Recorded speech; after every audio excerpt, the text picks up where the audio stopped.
ಕರ್ನಾಟಕ ಅಭಿವೃದ್ಧಿ ಕಾರ್ಯಕ್ರಮಗಳ ಜಿಲ್ಲಾ ಮಟ್ಟದ ತ್ರೈಮಾಸಿಕ ಪ್ರಗತಿ ಪರಿಶೀಲನಾ ಸಭೆ ಜಿಲ್ಲಾ ಉಸ್ತುವಾರಿ ಸಚಿವ ಕೆಜೆ ಜಾರ್ಜ್ ನೇತೃತ್ವದಲ್ಲಿ ಚಿಕ್ಕಮಗಳೂರಿನಲ್ಲಿಂದು ನಡೆಯಿತು. ಈ ವೇಳೆ ಉಪಸಭಾಪತಿ ಎಂಕೆ ಪ್ರಾಣೇಶ್, ಶಾಸಕರಾದ ಟಿಡಿ ರಾಜೇಗೌಡ, ಎಚ್ಡಿ ತಮ್ಮಯ್ಯ, ವಿಧಾನ ಪರಿಷತ್ ಸದಸ್ಯರಾದ ಸಿಟಿ ರವಿ, ಎಸ್ಎಲ್ ಬೋಜೇಗೌಡ, ಧನಂಜಯ ಸರ್ಜಿ, ಕಂದಾಯ ಇಲಾಖೆ ಪ್ರಧಾನ ಕಾರ್ಯದರ್ಶಿ ಹಾಗೂ ಜಿಲ್ಲಾ ಉಸ್ತುವಾರಿ ಕಾರ್ಯದರ್ಶಿ ರಾಜೇಂದ್ರ ಕುಮಾರ್ ಕಟಾರಿಯಾ, ಜಿಲ್ಲಾಧಿಕಾರಿ ಎನ್ಎಂ ನಾಗರಾಜ್, ಜಿಲ್ಲಾ ಪಂಚಾಯಿತಿ ಮುಖ್ಯ ಕಾರ್ಯನಿರ್ವಹಣಾಧಿಕಾರಿ ಎಚ್ಎಸ್ ಕೀರ್ತನ, ಜಿಲ್ಲಾ ಪೊಲೀಸ್ ವರಿಷ್ಠಾಧಿಕಾರಿ ಜಿತೇಂದ್ರ ಕುಮಾರ್ ದಯಾಮ ಸೇರಿದಂತೆ ಹಲವರು ಉಪಸ್ಥಿತರಿದ್ದರು.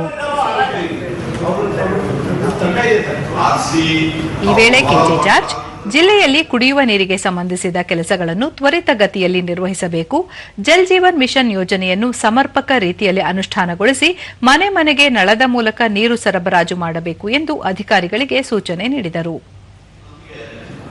ನಮ್ಮ ಡಿಪಾರ್ಟ್ಮೆಂಟ್ಗೆ ಸುಮಾರು 12,000 ಕೋಟಿ ರೂಪಾಯಿಗಳು ಬರಬೇಕು. ಸೆಂಟ್ರಲ್ ಗವರ್ಮೆಂಟ್ ಸಬ್ಸಿಡಿ ಎಲ್ಲ ಬಂದಾಗಿದೆ.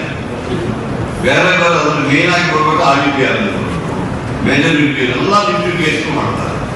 ಅದಕ್ಕೆ ಏನ್ ಮಾಡ್ತಾರೆ ಅಂತ ಹೇಳ್ಬಿಟ್ಟು ಅದು ಇಲ್ಲಿ ನಾನು ಹೇಳೋ ವಿಚಾರ ಅಲ್ಲ. ಅದಕ್ಕೆ ನಾವು ಒಂದು CM ರಿಕ್ವೆಸ್ಟ್ ಮಾಡಿದ್ದೀವಿ. ಅದು ಸಮಸ್ಯೆ ಆಗಿದೆ. ಅದು ಹೇಳ್ಬಿಟ್ಟು ಸ್ಟೇಟ್ ಸಿಟಿ ರವಿ, ಕುಡಿಯುವ ನೀರಿನ ಯೋಜನೆ ಅನುಷ್ಠಾನಕ್ಕೆ ಸಂಬಂಧಿಸಿದಂತೆ ಸಾಮಾಜಿಕ ಮೌಲ್ಯಮಾಪನ ಮಾಡಬೇಕು, ಜೊತೆಗೆ ಕಾಡಾನೆಗಳ ದಾಳಿಗೆ ಒಳಗಾದವರಿಗೆ ಸೂಕ್ತ ಪರಿಹಾರ ನೀಡುವಂತೆಯೂ ಸಲಹೆ ನೀಡಿದರು. ಮಲ್ಟಿವಿಲೇಜ್ ವಾಟರ್ ಸಪ್ಲೈ ಕಂಪ್ಲೀಟ್ ವರ್ಕ್ ಆಗಿ ಎಕ್ಸಿಕ್ಯೂಟ್ ಆದ್ಮೇಲೆ ಸೋಷಿಯಲಿ ಆಡಿಟ್ ಮಾಡಬೇಕು ಅನ್ನೋದು ಕರೆಕ್ಟ್. ಈಗ 4 ಟ್ಯಾಂಕ್ ಹಾಕ್ತೀವಿ, ಇನ್ನು 10 ತಿಂಗಳಿಗೂ ನೀವು ನೀರು ತುಂಬಿಸಲ್ಲ, ಕೊಲಾಪ್ಸ್ ಆಗುತ್ತೆ. ಇವಾಗ ಟ್ಯಾಂಕ್